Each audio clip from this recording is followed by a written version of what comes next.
Hi guys, welcome to our YouTube channel agriculture GK. इस video में आज हम डिस्कस करेंगे पीरियोडिक टेबल के बारे में। पीरियोडिक टेबल की कुछ फिजिकल और केमिकल, पीरियोडिक टेबल के अंदर जो एलिमेंट्स हैं उनकी फिजिकल एंड केमिकल प्रॉपर्टीज के बारे में डिस्कस करेंगे। So let's begin. ये हमारा कोर्स है, कोर्स परचेज कर सकते हैं आप, जो 999 का है FCI AGM के लिए। इसके अंदर आपको पूरा कंप्लीट सिलेबस का नोट्स मिलेगा और वीडियो लेक्चर्स मिलेंगे। और इस पर्टिकुलर कोर्स, ये जो पर्टिकुलर कोर्स है जो हमारे प्रीवियस ईयर पेपर है उसी के भी पे बना। अगर आपको ये पर्टिकुलर कोर्स चाहिए सो आप ये दिए गए नंबर पे व्हाट्सएप पे आप हमें कांटेक्ट कर सकते हैं और आप ये कोर्स परचेज कर सकते हैं। ये कोर्स परचेज करके मिस्टर अश्विन कुमार, इन्होंने FCI AGM में सिलेक्शन लिया है। So you can also purchase this course and get your job secure. So introduction से स्टार्ट करते हुए पीरियोडिक टेबल के बारे में डिस्कस करते हैं। तो पीरियोडिक टेबल में be defined as the table which classified all known elements in according with their properties in such a way that the element with the similar properties are grouped together in the same vertical column and dissimilar elements are separate from one another. So in layman language अगर हम बोले तो periodic table basically elements को arrange करता है। एक periodic table के अंदर किस तरीके से एलिमेंट्स कहाँ और किस वे में अरेंज होंगे, बेसिकली वो इनकी फिजिकल केमिकल प्रॉपर्टीज और एटॉमिक नंबर या एटॉमिक मास के बिहाफ पे डिसाइड होता है कि कौन सा एलिमेंट कहाँ रहेगा। अगर हम जनरल लेवल लैंग्वेज में अगर हम एक एग्जांपल लें तो आप अगर कभी लाइब्रेरी में गए हो, लाइब्रेरी में क्या होता है कि वहाँ पे बहुत सारी बुक्स पढ़ रखी होती हैं। वो बुक्स इसी तरीके से ऐसे ही रैंडमली अगर पढ़ी रहे तो उसको अगर हमें उसमें से कोई पर्टिकुलर बुक फाइंड करना हो तो it's very difficult to find. लेकिन जब वो पूरी तरीके से प्रॉपर वे में अरेंज होती है तो हम उसमें से इजीली बुक्स को फाइंड कर लेते हैं। सो सेम थिंग यहाँ पे एलिमेंट्स के केस में भी है कि पीरियोडिक टेबल के अंदर जो भी बुक्स हैं, जो भी एलिमेंट्स हैं, उनको सही तरीके से अरेंज करके रखा जाएगा। तो हम अगर हमें उसके लिए स्टडी करनी है किसी पर्टिकुलर एलिमेंट को लेके तो हम इजीली स्टडी कर सकते हैं with their chemical and physical properties. So periodic table के बारे में डिटेल्स में जानने से पहले हम उसके हिस्टोरिकल बैकग्राउंड के बारे में जानेंगे। हिस्टोरिकल बैकग्राउंड में 1829 में फर्स्ट टाइम डार्विन ने डिसाइड किया था कि चलो हम इन एलिमेंट्स को, जो एलिमेंट्स इधर उधर रैंडमली इसी तरीके से पड़े हैं, उनके बीच में कुछ रिलेशन बना के उनको हम अरेंज करने की कोशिश करते हैं। तो उन्होंने क्या किया कि when the element in the trade were the arrange in order to increasing atomic weight of the middle element was found to be approximately equal to the arithmetic mean of the other element. So इन्होंने जैसे ये तीन element उठाए, lithium, sodium and potassium. Lithium का atomic mass 7 हो गया, potassium का 39 and sodium का 23। तो इन्होंने क्या किया कि लिथियम और पोटेशियम इन दोनों को ऐड किया और 2 से डिवाइड कर दिया। इट मीन्स इसका मीन लिया और मीन लेके उसका जो भी रिजल्ट आया 23 रिजल्ट आया वो उसके मिड वाले के मतलब सोडियम से सिमिलर था। तो इस तरीके से इन्होंने 3 ग्रुप बनाए, 1, 2 और ये 3, ये 3 ग्रुप बनाए और टोटल इन्होंने 9 एलिमेंट्स को ही इस तरीके से अरेंज कर पाए। बेसिकली उस टाइम एलिमेंट्स भी इतने ज़्यादा डिस्कवर नहीं हुए थे। नेक्स्ट आते हैं 1965 में न्यूलैंड्स आते हैं। इन्होंने लॉ ऑफ ऑक्टेव्स दिया था। इनके अकॉर्डिंग क्या था कि जो इन्होंने 8 एलिमेंट्स को एक साथ अरेंज किया सबसे पहले, और 8 एलिमेंट्स में जब ये 8 एलिमेंट्स को अरेंज करने के बाद जब 9वें एलिमेंट पे जाते तो इन्होंने देखा कि जो एलिमेंट पहली एलिमेंट की प्रॉपर्टी थी वही सिमिलर प्रॉपर्टीज वो दोबारा देख पा रहे थे उसी एलिमेंट के अंदर। तो इस तरीके से इन्होंने अरेंज किया और बेसिकली जिस टाइम इन्होंने अरेंज किया वो 56 एलिमेंट्स को ही अरेंज कर पाई। इन्होंने 11 ग्रुप्स बनाए थे 56 एलिमेंट्स को अरेंज करते, जैसे कि हाइड्रोजन, हीलियम को जिस तरीके से आप देख पा रहे हैं अरेंज हुए। तो इन्होंने इस तरीके से, लेकिन ये भी सक्सेसफुल नहीं हुआ। नेक्स्ट आते हैं हमारे मेंडलीफ पीरियोडिक टेबल। बेसिकली काफ़ी हद तक सिमिलर है हमारे मॉडर्न पीरियोडिक टेबल से। तो मॉडर्न पीरियोडिक टेबल बेसिकली इन्होंने क्या किया, मैंडलीफ ने जो भी अभी हमारा जो मॉडर्न पीरियोडिक टेबल है वो एटॉमिक नंबर के बिहाफ पे अरेंज है, लेकिन इन्होंने एटॉमिक मास के बेसिस पे इन्होंने अरेंज किया एटम्स को, एलिमेंट्स को। तो Mendeleev arrange the elements in the horizontal row and vertical columns of the table in order to their increasing atomic mass, as I said you, in such a way that the element with the similar properties occupy the same vertical column or group. So ये periods, groups ये सब क्या है मैं आपको आगे बताऊंगा। लेकिन ये इनका जो पीरियोडिक टेबल था, इन्होंने जो पीरियोडिक टेबल बनाया था ये काफ़ी हद तक सिमिलर था, और इसी के बेसिस पे जो हमारा मॉडर्न पीरियोडिक टेबल है वो मिस्टर हेनरी मोसले जो थे उन्होंने आगे इन 1930 में मॉडर्न पीरियोडिक टेबल इन्होंने डिस्कवर किया। तो मॉडर्न पीरियोडिक टेबल में इन्होंने एटॉमिक नंबर को लेके ही क्यों डिस्कस, मतलब एटॉमिक नंबर को इनके पास कहाँ से आइडिया है कि ये एटॉमिक नंबर को लेके आगे मतलब पीरियोडिक टेबल को अरेंज करें, क्योंकि मेंडलीफ ने तो एटॉमिक मास को लेकर अरेंज किया था। तो इन्होंने एक एक्सपेरिमेंट कंडक्ट किया था। उस एक्सपेरिमेंट में इन्होंने एक्सरे जो रेज थी उसको पास करवाया था अलग अलग एलिमेंट से। तो इन्होंने उसका जब ग्राफ बनाया तो इन्होंने देखा कि ग्राफ जो है वो स्ट्रेट लाइन ग्राफ जा रहा है एटॉमिक नंबर का, लेकिन एटॉमिक मास का जो ग्राफ था थोड़ा सा फ्लक्चुएशन शो कर रहा था। सो इन्होंने देखा कि जब एटॉमिक नंबर जो है, एटॉमिक नंबर के हिसाब से जो एलिमेंट की प्रॉपर्टीज है वो बहुत ही इजीली वे में जा रही थी। सो इन्होंने इसे कंक्लूजन यही निकाला, इन्होंने एटॉमिक नंबर को प्रेफर किया अरेंज करने के लिए एक पीरियोडिक टेबल में कंपैरेटिवली एटॉमिक मास। सो इस बिहाफ पे जब इन्होंने इसको अरेंज करना स्टार्ट किया, इन्होंने कुछ फिजिकल और केमिकल प्रॉपर्टीज देखी, और फिजिकल और केमिकल प्रॉपर्टीज के बिहाफ पे फिर इन्होंने उसको अरेंज करते हुए एक हमारा नया मॉडर्न पीरियोडिक टेबल बना। और इसमें ये भी देखा गया कि कुछ एलिमेंट्स जो अभी तक डिस्कवर नहीं हुए थे उसको भी इन्होंने पहले से प्रेडिक्ट कर दिया कि यहाँ एक पर्टिकुलर एलिमेंट आएगा जिसकी ये पर्टिकुलर प्रॉपर्टीज होगी, ये इसका एटॉमिक मास होगा, ये इसका एटॉमिक नंबर होगा। और बाद में फ्यूचर में जब हमें वो एलिमेंट्स मिले तो एक्चुअली में वही प्रॉपर्टीज थी जो उन्होंने पहले बता दिया था कि हाँ यहाँ पे ये प्रॉपर्टीज तरह का एक एलिमेंट मिलेगा हमें। सो ये है हमारा मॉडर्न पीरियोडिक टेबल। इस मॉडर्न पीरियोडिक टेबल के अंदर जैसे कि आप देख पा रहे हैं यहाँ पे इसमें बहुत सारे ब्लॉक्स हैं, एस ब्लॉक है, डी ब्लॉक है, पी ब्लॉक है, एफ ब्लॉक है। सो इनको अच्छे से स्टडी करने के लिए रिसर्च पॉइंट ऑफ व्यू से या इन जनरल वे में हमें इसको पढ़ने के लिए इजी बनाने के लिए हमने इसमें डिस्क्रिप्शन किए और इसको अलग अलग सेग्रीगेट किया, S block, D block, P block के नाम से, और सब ब्लॉक्स की अलग अलग प्रॉपर्टीज है जो आपने 11th क्लास में अगर आपके पास साइंस होगी तो आपने पढ़ा होगा अच्छे से। Basically S block, D block, P block, इन सब का एक पर्टिकुलर चैप्टर होता है। तो हम लोग इतना डिटेल्स में नहीं जाएंगे, लेकिन हम बेसिक इसकी जो प्रॉपर्टीज हैं, क्या क्या प्रॉपर्टीज हैं और किस बेसिस पे इसके अंदर क्या इलेक्ट्रोनेगेटिविटी होती है, इंथैल्पीज होते हैं, ये सब चीज़ें हम डिस्कस करेंगे। इसके अंदर मेटल्स होते हैं, नॉन मेटल्स होते हैं, क्या है, ये सब चीज़ें हम लोग अच्छे से डिस्कस करेंगे। सो ये तो बात ठीक है, पीरियोडिक टेबल के अंदर तो बात जो चल रही है वो सही है, लेकिन इसके अंदर कुछ एलिमेंट्स ऐसे हैं जो अभी डिस्कवर नहीं हुए हैं, लेकिन फिर भी उनका नोमेनक्लेचर करने के लिए नोमेनक्लेचर करने की बात आई। तो इन्होंने काफ़ी सारे साइंटिस्ट के बीच में मतलब टसल होने लगी कि क्या नाम रखें क्या नहीं रखें। तो इन्होंने फाइनली एक ऑर्गेनाइजेशन बनाई, IUPAC नाम की एक ऑर्गेनाइजेशन बनाई।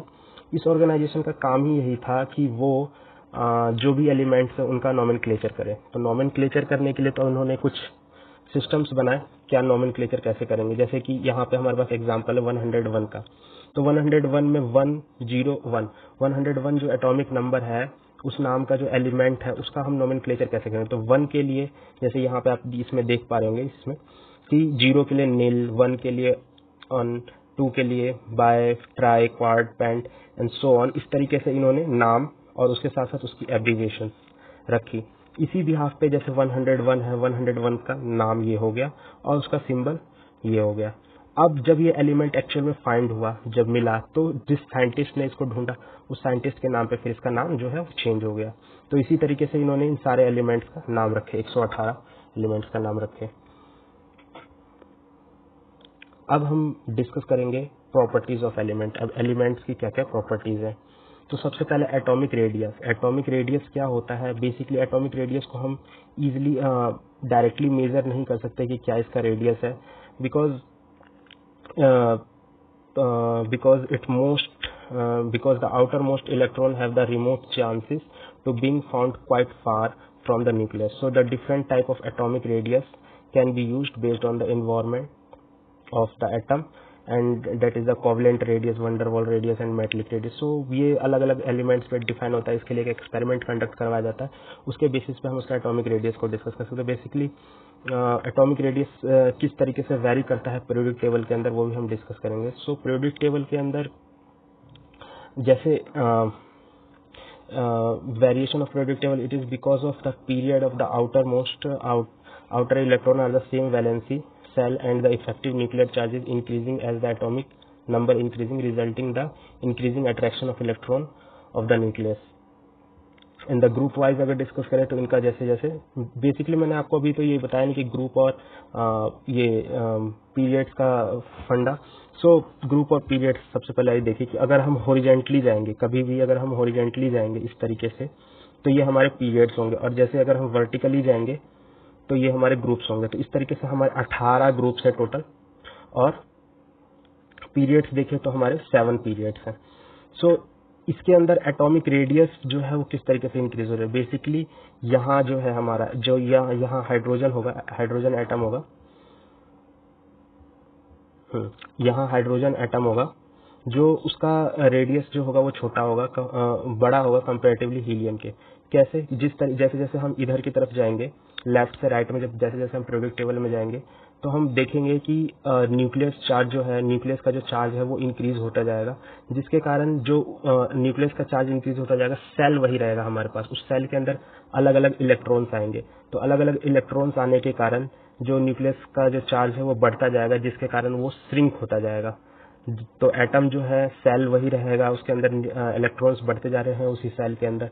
तो हमारा वो एलिमेंट्स का जो साइज है, एटॉमिक रेडियस है, वो जो है श्रिंक होता जाएगा. लेकिन जब हम टॉप से बॉटम की तरफ जाएंगे तो हम देखेंगे कि वही जो साइज है वो इंक्रीज होता जा रहा है. उसका रीजन है क्योंकि जैसे जैसे हम नीचे जा रहे हैं सेल्स इंक्रीज होते जा रहे हैं. जैसे कि फर्स्ट सेल, फिर उसके बाद सेकेंड सेल, इसमें 2 इलेक्ट्रॉन, फिर उसके बाद 8 इलेक्ट्रॉन. तो इस तरीके से इलेक्ट्रॉन्स जो है वो इंक्रीज होते जा रहे हैं, सेल्स जो है इंक्रीज होते जा रहे हैं. तो इसीलिए इस तरीके से यहाँ पे बढ़ रहा है हमारा, और इधर जो है वो घट रहा है. तो इसी में ये एटॉमिक रेडियस के कंसेप्ट में एक एटॉमिक आयनिक रेडियस भी होता है. सो आयनिक रेडियस क्या होता है? आयंस के बारे में तो आपको पता ही होगा. जैसे कि कोई भी अगर पर्टिकुलर एलिमेंट जैसे फ्लोरीन का यहाँ एग्जांपल ले, तो फ्लोरीन है, तो फ्लोरीन के ऊपर अगर नेगेटिव चार्ज लग जाएगा या पॉजिटिव चार्ज लग जाएगा तो ये जो है ये आयन में कन्वर्ट हो जाता है. नेगेटिव चार्ज का मतलब कि ये इलेक्ट्रॉन गेन कर रखा है इसने, और पॉजिटिव चार्ज का मतलब इसने इलेक्ट्रॉन लूज कर रखा है. सो इसके कारण अब इसका एटॉमिक नंबर में चेंज आया, तो इसके कारण क्या इसके साइज में चेंज आएगा? हाँ, साइज में चेंज आएगा. और किस तरीके से चेंज आएगा?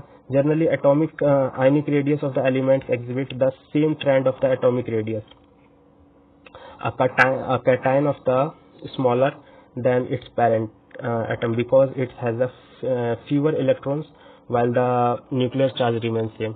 अब देखिए चार्ज सेम है, न्यूक्लियर चार्ज सेम है, लेकिन उसके ऊपर जो है इलेक्ट्रॉन्स जो है वो कम हो रहे हैं. तो इसके कारण ऑटोमेटिकली जो है डिफरेंस आएगा ही एटॉमिक रेडियस में. भले ही इसके ऊपर एटॉमिक नंबर में चेंज आ रहा है, लेकिन न्यूक्लियस जो है, न्यूक्लियस के ऊपर चार्ज अलग सेम है, और उसके बावजूद उसके अंदर इलेक्ट्रॉन्स की कमी हो रही है. इसी तरीके से एक कंसेप्ट और आता है आइसो इलेक्ट्रॉनिक स्पीसीज. इसके अंदर क्या है कि आप ये देखेंगे कि अगर हम किसी भी एलिमेंट का, जैसे कि ये है O2 है, O2 अगर नेगेटिव कर दिया, फ्लोरीन का नेगेटिव कर दिया, सोडियम का पॉजिटिव कर दिया, और Mg का 2 कर दिया, तो इन सब के अंदर अभी हम देखेंगे तो सबके अंदर सेम अमाउंट ऑफ इलेक्ट्रॉन है, लेकिन सबका एटॉमिक नंबर जो है वो डिफरेंट. अब एटॉमिक नंबर डिफरेंट है तो इन सबका न्यूक्लियस का जो चार्ज है वो डिफरेंट होगा. न्यूक्लियस का जो चार्ज है डिफरेंट होगा, और उसके बाद इसमें कोई इलेक्ट्रॉन गेन कर रहा है, कोई इलेक्ट्रॉन लूज कर रहा है, लेकिन सबके पास इलेक्ट्रॉन जो है एट दी एंड सेम है इनके चार्ज के अकॉर्डिंग. लेकिन इसी रीजन फिर अगेन अब हम यहाँ पे जब हम रेडियस के बारे में डिस्कस करेंगे तो अगेन जो है यहाँ पे रेडियस के अंदर चेंजेस आएंगी. और अगर मैं डायरेक्टली बात करूँ तो क्या चेंजेस आएंगे, किसका रेडियस और किसका जो है ये बड़ा होगा या छोटा होगा. तो अगर हम ये देखें तो सबसे ज़्यादा जो होगा वो Mg, सबसे ज़्यादा जो होगा वो O2 नेगेटिव का होगा, और सबसे कम किसका होगा इनमें से? सबसे कम होगा इनमें से Mg 2 पॉजिटिव का. तो इस हिसाब से इसके अंदर आइसो इलेक्ट्रॉनिक स्पीसीज का रेडियस के बीच में वैरी होगा। ये सिर्फ इसीलिए वेरिएशन शो कर रहा है क्योंकि वहाँ पे जो न्यूक्लियस है, न्यूक्लियस का जो चार्ज है वो सेम है, लेकिन बाकी जो रेडियस है, बाकी जो उसके ऊपर इलेक्ट्रॉन है उसके अंदर जो है वो या इधर कम हो रहा है, इधर ज़्यादा, इधर लूज कर रहा है या इधर गेन कर रहा है। अब आता है आयनाइजेशन एनर्जी। सो आयनाइजेशन एनर्जी क्या है? आयनाइजेशन एनर्जी बेसिकली ये एक अमाउंट ऑफ एनर्जी है, जो मिनिमम अमाउंट ऑफ एनर्जी है which is required to remove an electron from outermost orbit. तो आउटरमोस्ट ऑर्बिट से किसी भी इलेक्ट्रॉन को रिमूव करने की प्रॉपर्टी, रिमूव करने के लिए जो एनर्जी चाहिए वो एनर्जी है हमारी आयनाइजेशन एनर्जी। तो अच्छा ठीक है, अगर हम उसको ग्रुप वाइज और पीरियड वाइज देखें कि क्या क्या चेंजेस है, वो तो एक डिफरेंट थिंग है। लेकिन अगर हम एक एटम के अंदर देखें कि एक एटम के अंदर कितनी आयनाइजेशन एनर्जी के अंदर चेंज होगा। अब एटम के अंदर कैसे, जैसे एटम के अंदर बहुत सारे सेल्स होते हैं, it means we can say also orbit होते हैं। तो ऑर्बिट में अगर हम पहले ऑर्बिट से निकालूं इलेक्ट्रॉन को, दूसरे ऑर्बिट से निकालो अगर इलेक्ट्रॉन को, या तीसरे ऑर्बिट से निकालो इलेक्ट्रॉन को, तो क्या कोई फर्क पड़ेगा? बिल्कुल पड़ेगा। किस तरीके से पड़ेगा? अगर मैं पहले वाले इलेक्ट्रॉन से, पहले वाले अगर सेल से अगर इलेक्ट्रॉन को निकालूं तो इजीली निकाल सकते हैं कंपेरेटिवली उसके नेक्स्ट वाले से। जो जैसे जैसे बेसिकली क्या होगा इसके अंदर, जैसे जैसे हम न्यूक्लियस के नजदीक जाएंगे तो वो इलेक्ट्रॉन को उतना ही अच्छे तरीके से बाइंड करके रखेगा। तो इलेक्ट्रॉन के जितने नजदीक, न्यूक्लियस के जितने नजदीक जाएंगे वो इलेक्ट्रॉन को उतना अच्छे से बाइंड करके रखेगा, तो उतनी ही ज्यादा हमें आयनाइजेशन एनर्जी की रिक्वायरमेंट होगी उस इलेक्ट्रॉन को रिमूव करने के लिए उस पर्टिकुलर जगह से। तो इसी हिसाब से ये हमारा ऑर्डर हो जाएगा कि किसका ज्यादा होगा। सो सबसे ज्यादा जो होगा आयनाइजेशन एनर्जी सबसे नीचे वाले का होगा, जो सबसे नजदीक में होगा उसके। अगर हम इसको पीरियड वाइज और ग्रुप वाइज देखें तो किस तरीके से ट्रेन होगा, तो आयनाइजेशन एनर्जी जैसे जैसे हम लोग लेफ्ट से राइट में जाएंगे तो आयनाइजेशन एनर्जी जो है वो इंक्रीज होगी।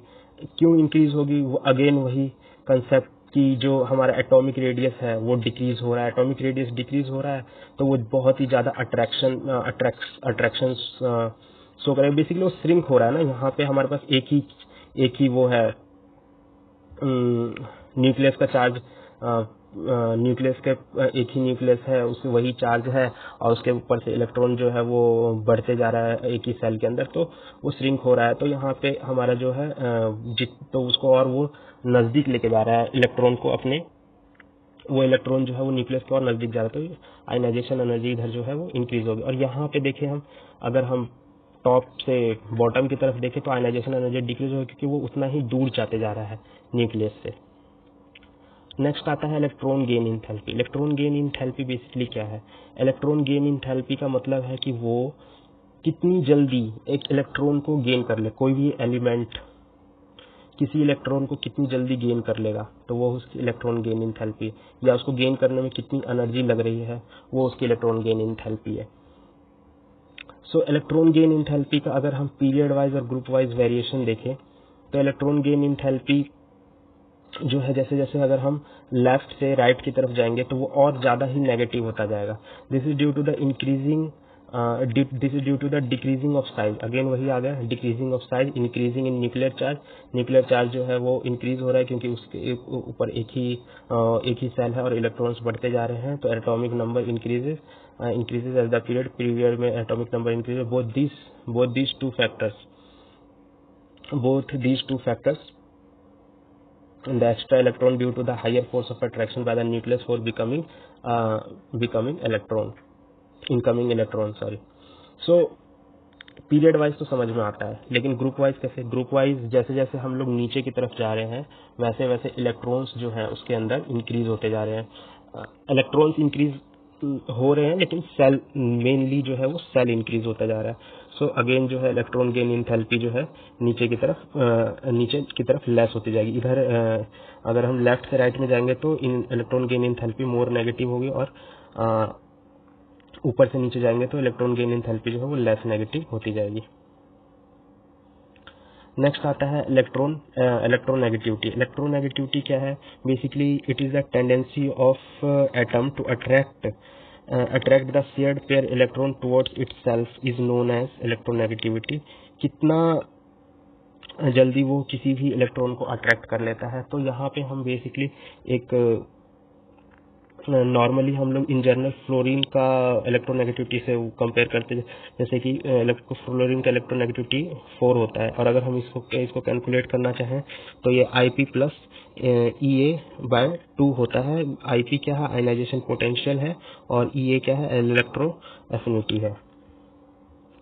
इसका अब वेरिएशन, इलेक्ट्रोनेगेटिविटी का वेरिएशन, इवन इलेक्ट्रोनेगेटिविटी का वेरिएशन, ओवरऑल जितने भी हमारे पास जो भी हमने जितनी भी प्रॉपर्टीज पढ़ी उन सब का क्या वेरिएशन होगा, बेसिकली ये उसका समरी है टोटल।